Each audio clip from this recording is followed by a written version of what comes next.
El humanismo según la filosofía. En las escuelas nos enseñan que el humanismo es un movimiento cultural cuyo origen proviene de los intelectuales del Renacimiento, los que renovaron el estudio de las lenguas y literaturas antiguas. Estos estudios se encuentran referidos al período helenístico. A este propósito, el Diccionario de la Real Lengua Española define el humanismo a través de tres ideas. 1. Cultivo, conocimiento de las letras humanas. 2. Movimiento renacentista que propugna el retorno a la cultura grecolatina como medio de restaurar los valores humanos. Y 3. Doctrina o actitud vital basada en una concepción integradora de los valores humanos. A decir verdad, no todos podríamos estar tan de acuerdo con las ideas contenidas en estas definiciones. Quizás desde el campo de la filosofía, la última definición se encontraría más cerca de lo que debemos entender como humanismo, teniendo presente que representa una definición más omniabarcadora, no reductiva ni limitada solo al campo de las letras o a un periodo determinado de la historia. Más allá de esta definición, desde otras fuentes, el humanismo nos ha sabido entregar innumerables otras definiciones. Sin embargo, la filosofía, siempre desconfiada de las definiciones, cualquiera sea su fuente, encuentra que éstas, por lo general, son limitadas, reductivas, no siendo lo suficientemente omniabarcadoras. Cuestiona lo que la filosofía apunta como objetivo central en aquellos campos en que incursiona. El filósofo cubano Pablo Guadarrama a este respecto señala que algo más apropiado sería concebirlo a través de la idea fuerza, contenida en la definición que nos entrega García Galló como un conjunto de ideas que destacan la dignidad de la persona, la preocupación por su desarrollo armónico y la lucha por crear condiciones favorables al logro de tales fines. En este caso, según Guadarrama, se acentúa mucho más el carácter activo del hombre como sujeto transformador de sus condiciones de existencia en correspondencia con ideales de vida dignos. De otra parte, el filósofo Nietzsche va mucho más lejos, al señalar que en la filosofía no resulta muy propio entregar definiciones para explicar cada tema que se aborda. Si la filosofía trata de definir, en este punto Nietzsche nos advierte el peligro de caer en esta impronta. Antes que definir, Nietzsche prefiere hacer una aproximación al concepto de cada campo que aborda, lo que es cosa bien distinta. Esto porque si definir es indicar de manera precisa, y definición es enunciación de cualidades que deben ser claras, ¿cuáles de las tantas definiciones que se han dado hasta el día de hoy al humanismo reúnen las condiciones de ser claras y precisas? No es la noción de precisión y claridad, según Nietzsche, lo que más le acomoda a la filosofía. En tanto, la considera como investigación, interrogación e interpretación de los fenómenos y las cosas. Por ello, Nietzsche, en el campo de la filosofía, prefiere hacer una aproximación al concepto del tema a tratar, teniendo a la vista que concepto es juicio u opinión sobre un objeto. En efecto, en la actualidad se empieza a tener la percepción que el humanismo es un concepto filosófico, antes que una forma histórica de existencia o que un ideal meramente particularista de la conducta. Es, por tanto, un conocimiento valorativo del hombre destinado a sustentar el espíritu de una cultura que no se detiene en un determinado tiempo histórico, renacimiento, ni tampoco en una determinada estética o una religión antropomórfica, ni en el iluminismo de una élite intelectual que pierde su vitalidad cuando se desvanece el espíritu que lo ha representado. Desde este punto de vista, el humanismo no es un concepto puro de por sí, dado al cual nada habría que agregar. Al contrario, el humanismo, aun pese a elucubradas precisiones y definiciones enciclopédicas, jamás ha sido definido con rigor, porque siempre se lo ha aceptado como una idea sobreentendida, una idea flotante en un confuso sentimiento de naturalismo arcaico. Por eso, al margen de consideraciones de épocas o de determinada cultura, podemos decir que la preocupación por el hombre es, en sí mismo, la idea fuerza que ha dado origen a lo que hoy conocemos como humanismo. Cuando el hombre empezó a darse cuenta de su propia humanidad, es cuando aparece el humanismo en toda su plenitud. Un humanismo que, entendido en su sentido más amplio, significa un conjunto de actitudes e ideas que hacen del hombre el objeto preferencial de sus reflexiones desde los periodos más remotos hasta los más contemporáneos. Mirado así, presenta un largo recorrido a través de la historia, desde sus manifestaciones más remotas hasta la problemática condición que exhibe en el tiempo contemporáneo. De ello podemos visualizar persistentes manifestaciones humanistas que van desde el denominado humanismo clásico al humanismo renacentista, sin dejar de considerar, por cierto, sus múltiples denominaciones y categorías, ya sean anteriores, intermedias y posteriores. Sus orígenes. Como está dicho, la noción que hemos logrado captar sobre el humanismo proviene de los espíritus del Renacimiento, los que nos impusieron las ideas de que las antiguas formas de vida de Grecia, traducidas por su literatura y estética, estaban destinadas a ser la expresión exhaustiva del humanismo universal. Esto es lo que hemos venido asimilando hasta ahora, lo que ha logrado convertir poco a poco el humanismo en una suerte de conocimiento de letras exhumadas, remontadas desde un origen helénico. Así, hemos entendido el humanismo como un vasto movimiento que comenzó en el siglo XV y que puede caracterizarse por un retorno al estudio de los textos antiguos olvidados, ignorados o despreciados durante el largo período de la Edad Media. A partir de esta idea, se acostumbra decir que el descubrimiento de los autores clásicos determinó, por una parte, el final de la escolástica y, por otra, un vigoroso despertar de las ciencias y las artes, designado con el nombre de Renacimiento. Se agrega por ello que el humanismo fue el prólogo y la causa del Renacimiento. Sin embargo, no se necesita conocer muy a fondo la Edad Media para que nos asalte la duda sobre la superficialidad de este criterio, porque durante todo el período del medievo, el asunto de los manejos de los autores clásicos fue cosa corriente en los conventos. La Edad Media no solo conoció gran parte de los textos griegos y muchos de los latinos, sino que se acercó a estos con bastante ocurrencia.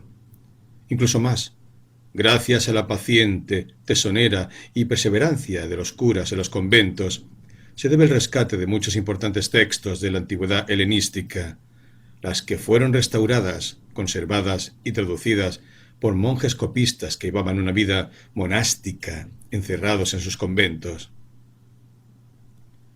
Para el caso Aníbal Ponce, humanismo burgués, humanismo proletario, hace una distinción al respecto. La oposición del Renacimiento a la Edad Media no reside en textos más o en textos menos. El conflicto es muy profundo y se vincula a la manera como, en uno y otro caso, la antigüedad ha sido interpretada. Para la Edad Media feudal, la herencia legada por la antigüedad debía ser recogida e integrada por la nobleza y la Iglesia católica. Para el Renacimiento burgués, esa misma herencia debía ser asimilada en detrimento de la nobleza y de la Iglesia, y en conformidad con los intereses y las aspiraciones de una nueva clase social, que en sazón juvenil empezaba a moverse de manera impetuosa. Gentile, incluso, nos aporta otra interesante arista al exponer la idea que la orientación general del Renacimiento es algo distinto a la del humanismo, porque el humanista se encierra en el estudio y la celebración de lo que es excesamente humano. El hombre del Renacimiento, en cambio, gira la mirada fuera del hombre y abraza con el intelecto la totalidad del mundo en el cual el hombre vive y del cual forma parte. El punto de vista es el mismo, pero tan amplio que, comprende toda la naturaleza. Desde otro punto de vista, Aníbal Ponce señala que no pueden llamarse humanistas aquellos que no supieron hacer del conocimiento de las letras y arte grecorromano un conocimiento más generalizado, sino que, al contrario, un pensamiento que se pierde en la individualidad o queda encerrado dentro de los marcos puramente elitistas. Señala como ejemplo un severo cuestionamiento respecto de Erasmo, considerado el más grande de los humanistas, señalando que, para Erasmo, pues, las grandes cuestiones que interesan al mundo no debían ser discutidas sino por las élites. Y pone énfasis en este último punto por ser una creencia generalizada en la entraña del humanismo burgués. Y no deja de tener razón desde el momento que Erasmo, considerado además el primero de los intelectuales, da un ejemplo de abdicación frente a su actitud respecto a las masas. Porque, a fuerza de sacrificio, Erasmo había conquistado una situación excepcional. A fuerza de estudio, de labor, de vigilias, el humanista de la burguesía había arrancado al teólogo el privilegio de una cultura que hasta entonces solo la Iglesia usufructuaba. Mas, tan pronto se encontró en posesión de esa cultura, el intelectual no quiso arriesgar con un gesto de intrepidez el goce de un privilegio que quería disfrutar en la tranquilidad y el egoísmo. Para defenderlo propuso la formación de las élites. Para no comprometerlo en el tumulto, proclamó a todos los vientos que la inteligencia está por arriba y que a la verdad le basta con ser enunciada para imponerse sin esfuerzos. Existen demasiadas evidencias para concluir que la absolutización del concepto venido desde el mundo del Renacimiento no es nada de exacto o, a lo menos, nos debe merecer serias dudas. Pues, por ejemplo, el hombre nunca fue tan libre en Grecia y desde el punto de vista del actuar y sentir humano, el humanismo helénico se constituyó como expresión solo de una élite intelectual minoritaria antes que la determinación del espíritu de un pueblo o una raza. Visto así, el concepto de humanismo parece un poco falso, porque dicho de buen modo, el humanismo ni siquiera es privativo de una sola raza, ni de una época, ni tampoco de un solo pueblo, menos aún, de una clase social minoritaria o de una élite intelectual específica. La tendencia humanista, o mejor dicho, la valoración del hombre como ser fundamental del mundo y elemento constitutivo de la sociedad, ha nacido con el hombre mismo desde su origen más remoto, anterior a la civilización más antigua hasta ahora conocida. En el sentido más amplio, el fenómeno humanista no puede ser considerado solo a la luz de ciertas expresiones que arrancan del mundo clásico, sino que sus raíces se hunden en el suelo abonado ya por las más antiguas sociedades.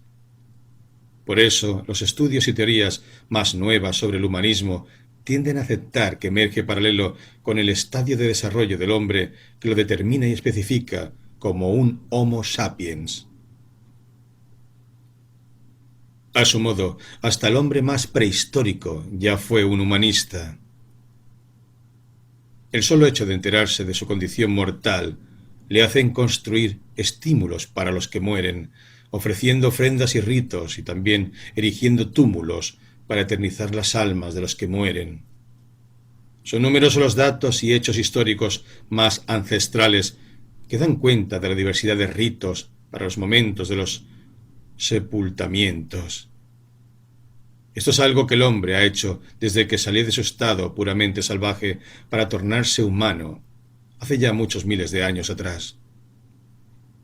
Así, sin tener aún la capacidad para conceptualizar lo que estaba haciendo, en estricto rigor, con sus actos, el hombre en estas épocas ya era eminentemente un ser humanista. Desde este punto de vista, una historia del humanismo debe de tener en cuenta las manifestaciones expresadas en las civilizaciones más antiguas. En este sentido, tener presente que el arte ha jugado un papel decisivo para la expresión humanista de ese remoto tiempo. Porque no debemos olvidar que el arte siempre ha sido expresión plástica de una inquietud enteramente humanista. No por nada. El arte egipcio trasluce en su fondo un conocimiento del alma por el gesto o una inmersión en el espíritu por el ritmo. En su expresión estatuaria encontramos, ya con entrañable energía, una noble y profunda preocupación por el hombre. En su expresión más fecunda, la inspiración más alta del arte egipcio la suministró el propio habitante del Valle del Nilo, con su psicología agobiada, puesta de manifiesto en un rostro sin sonrisa, que parecía traducir la infinita tristeza de la vida. En dicho arte, qué duda cabe, se expresa ya el humanismo. Si se quiere, un humanismo representado, pero humanismo al fin y al cabo. Entonces, el humanismo ni siquiera comienza en la remota civilización egipcia con un arte dueño ya de un sentimiento avanzado de nuestro semejante, como modelo plástico, como enigma interior. Comienza realmente en el limbo del hombre prehistórico, cuando éste exalta a través del aparato sombrío de su magia la importancia de su ser, puesto en relación con las divinidades groseras pero supremas de sus fetiches. Además, el día que el hombre grabó en las paredes de las cavernas la primera silueta de su semejante, se encendió en el mundo la primera antorcha humanista. Y también el día que se inclinó ante las primeras imágenes divinas para ofrendarle la potencia interior de su ser, cobra la primera autoconciencia de sí mismo al lograr superar su milenaria condición de estado salvaje más primitivo. En ese momento sintió que el humano se asociaba al principio de una categoría, porque el humanismo ha sido siempre, ya se manifestara en la magia, en la religión, en el arte o en la política, una noción de la propia importancia traducida en representaciones, pensamientos y gestos. Aclarado este punto, digamos que el humanismo apareció como concepto del momento mismo que surgió como una reflexión consciente del hombre sobre su propia condición. En tal sentido, si debemos admitir que el humanismo como concepto es un producto de la civilización griega, lo que conocemos hoy como humanismo clásico. Sin embargo, como hecho empírico, el humanismo surgió ya en las civilizaciones más primitivas. Como concepto lo empiezan a desarrollar ya los sofistas, constituyendo Protágoras su expresión más alta, en tanto refería al hombre como la medida de todas las cosas. Sin embargo, para muchos tratadistas, su plenitud clásica se encuentra representada por las ideas filosóficas de Sócrates, al postular éste como centro de su filosofía al hombre mismo, señalando sobre el particular que una vida no examinada no vale la pena vivirla.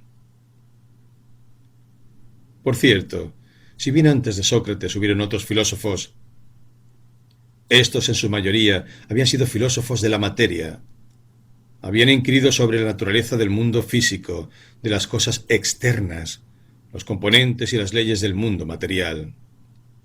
Sócrates no dejaba de apreciar que dichos temas eran sumamente importantes, pero sostenía irreductiblemente que había un tema para los filósofos mucho más digno y mucho mayor que todos los árboles y las piedras, y aun de las estrellas y de cualquier otra materia, y tal tema no era otro que el espíritu del hombre, esto es, lo que es el hombre y lo que puede llegar a ser. Conócete a ti mismo. Es una de sus máximas más conocidas.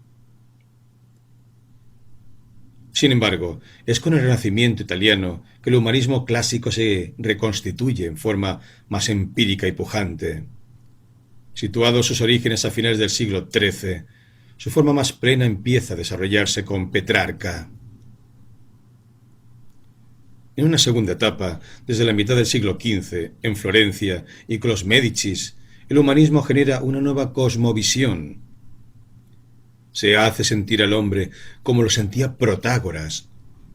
La vida empieza a entenderse como la oportunidad para manifestar la capacidad de excelencia que tiene el hombre, así como la posibilidad para una ilimitada producción de belleza y goce de lo hermoso. En el humanismo renacentista se acentúa el ideal de la forma, el aspecto estético del humano, ambos relacionados con el concepto de la personalidad individual plena, expresión de una vida bella, modelada corporalmente por el ejercicio físico y exornada por una refinada cultura espiritual. Rasgos predominantes en la época clásica griega. El humanismo renacentista, superando lo puramente filosófico, lo religioso o lo espontáneo, expresa ahora un humanismo más empírico, es decir, un humanismo que se relaciona con la mayoría de las actividades humanas, especialmente distintas manifestaciones artísticas y motivaciones intelectuales de diversa índole. Toma impulso la idea de la dignidad del hombre en cuanto ser que edifica su propia vida de forma autónoma y arbitraria, y está llamado a ser dominador supremo y absoluto de la naturaleza y de toda la esfera de la realidad terrena. Del humanismo moderno al contemporáneo. Al postular la Ilustración que el hombre, gracias a su raciocinio, encuentra fácilmente el modo para realizar el bien a su semejante, está señalando el humanismo más optimista de la época moderna. Este humanismo se encarnará en la doctrina liberal, en las ideas democráticas y la fe en el progreso, ideas dominantes en el siglo XIX, y aún en las del siglo presente. Por lo mismo, el humanismo de la Ilustración influirá sensiblemente en la formación de las concepciones sociológicas posteriores.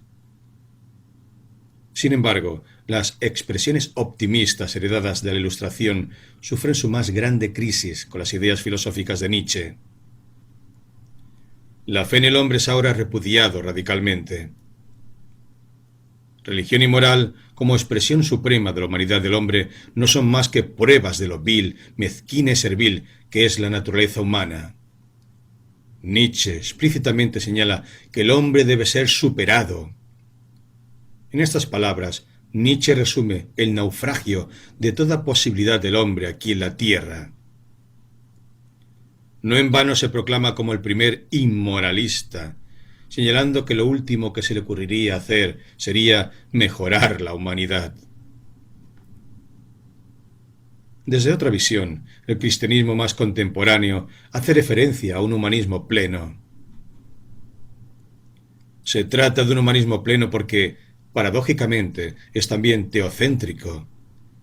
Al encontrar el humanismo cristiano el último fundamento de la dignidad del hombre en Dios, se constituye en un humanismo filial, no huérfano, si se quiere, dependiente, pero con una dependencia que libera y enaltece.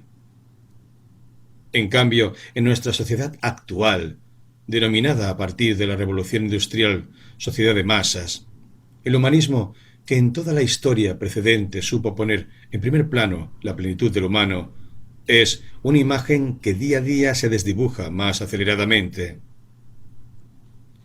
Como es sabido, la sociedad de masas se caracteriza por haber adquirido enormes proporciones numéricas a partir de la segunda mitad del siglo XIX. Esta sociedad de masas, a partir de las innovaciones tecnológicas más contemporáneas, produce un consumismo inmanente cada vez más distante de los valores humanísticos que se desarrollan desde Grecia hasta mediados del siglo pasado. En esta sociedad de masas, el hombre pierde paulatinamente las especificidades y características que le eran intrínsecas a su propia naturaleza. De ahí que la distinción del humano, esto es, ser individual y social, característico de la edad moderna, sufre un desplazamiento en favor a una nueva categoría de hombre aparecido. Esto es, el llamado hombre masa, propio de la sociedad postindustrial. Este hombre masa, no sólo el producto de las grandes concentraciones humanas en megaciudades o la consecuencia exclusiva del avance desmesurado de la ciencia y tecnología. Más que eso, corresponde al efecto del desarrollo de una paulatina desacralización del mundo que se ha venido gestando desde los comienzos civilizatorios. Por tanto, el hombre masa no es producto exclusivo de contingencias, sino del propio desarrollo cultural del hombre que ha llegado hoy a sus límites más extremos. El desarrollo cultural del hombre ha sido, históricamente hablando, un proceso de continua desacralización del mundo. El mundo mágico de antaño pierde todo su encanto para dar paso al logos griego. A su vez, la naturaleza cada vez más desacralizada permite el desarrollo incesante de la ciencia y la tecnología. El producto final de este desarrollo tecnocientífico culmina en la actual fase, con una compleja desacralización del mundo en cuya periferia deambula el hombre masa de la sociedad tecnológica, desprovisto de proyecto, perdido su sentido. Pero además, la masa tampoco es aquella multitud vociferante de las jornadas políticas ni la opinión pública expresada a través de los medios de comunicación. Es, ante todo, un régimen existencial de la vida humana que impone una domesticación social inserta dentro de un aparato que regula todos los procesos colectivos, fundamentalmente los procesos psicosociales. Los hombres quedan aprisionados dentro de este aparato, produciéndose la despersonalización del individuo.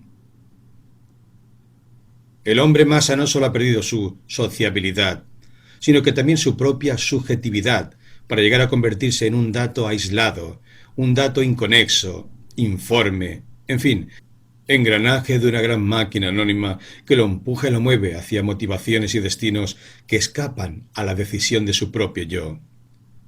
Un hombre más que, en definitiva, se deshumaniza siendo engañado, explotado, manipulado por una cultura de masas que atenta contra su autonomía.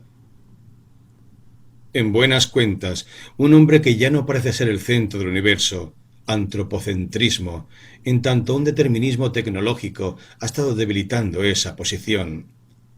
Porque ya todo se crea en función de la utilidad que pueda prestar tal o cual máquina. Es decir, que el hombre cada día privilegia más al maquinismo antes que el humanismo. Y esto se está tornando muy grave para la humanidad actual. Desde el surgimiento de la sociedad de masas, ha ido aumentando el temor que la deshumanización del hombre se acreciente a límites insospechados. Porque las noticias nos informan cada día de trabajos abismantes que se están dando en toda clase de laboratorios. Así, no solamente se trata de grandes máquinas, grúas, excavadoras, etc., que han reemplazado el trabajo físico de los hombres, sino que de robots con figura humana que se encuentran preparados para realizar los trabajos más refinados e inimaginables. Del mismo modo, se han estado creando sofisticadas máquinas que funcionan mucho más rápidamente y con mayor exactitud que el cerebro humano. En buenos términos, cada vez hay una mayor tendencia a reemplazar el pensamiento humano por el de las máquinas, en el sentido de que el cerebro humano ya no se encuentra disponible para pensar ciertas operaciones que le eran propias. Porque ese campo ha sido ocupado ahora por computadoras que pueden realizar operaciones más complejas y numerosas que el cerebro humano. Pero no solo se trata de máquinas o computadoras, se trata también de que los laboratorios están manipulando el genoma humano, es decir, revivir aquella vieja leyenda del golem en busca del hombre perfecto, pero ya no como un acto de creación de la naturaleza, sino como una creación artificial del hombre, ahora en probetas. Incluso ya la ciencia nos ha estado asombrando con los métodos y procesos de la clonación, que aunque sus resultados positivos se han experimentado solo en animales, quedará siempre latente el peligro que los mismos se experimenten también en los seres humanos. De este modo, en la sociedad de masas, las relaciones entre los individuos son entendidas de acuerdo con categorías técnicas y reducidas a algo meramente funcional que impiden una auténtica comunidad. Porque se debe entender que el desarrollo de las nuevas tecnologías apuntan hacia una mayor individualización y aislamiento, tanto en el mundo del trabajo como en el de la enseñanza y hasta en el mismo ocio. En este cuadro, que tampoco tiene que ver con lo humano, si cada vez más la sociedad de masas se está llenando de hombres técnicos antes que humanos, cabe preguntarse, ¿qué sentido tendrá la Declaración de los Derechos Humanos en un futuro poblado de seres que han perdido o, a lo menos, debilitado su condición específicamente humana?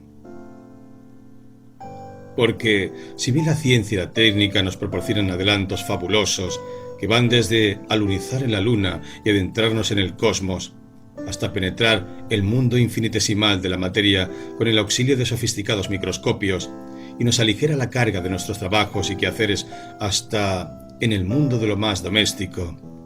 La mayor dependencia del hombre respecto de la ciencia y la tecnología nos pone a la vez, como extraña paradoja, ante un futuro plagado de incertidumbres para los propósitos mismos de la humanidad del hombre, y con ello lo que es consustancial e intrínseco a la esencia de su propia naturaleza.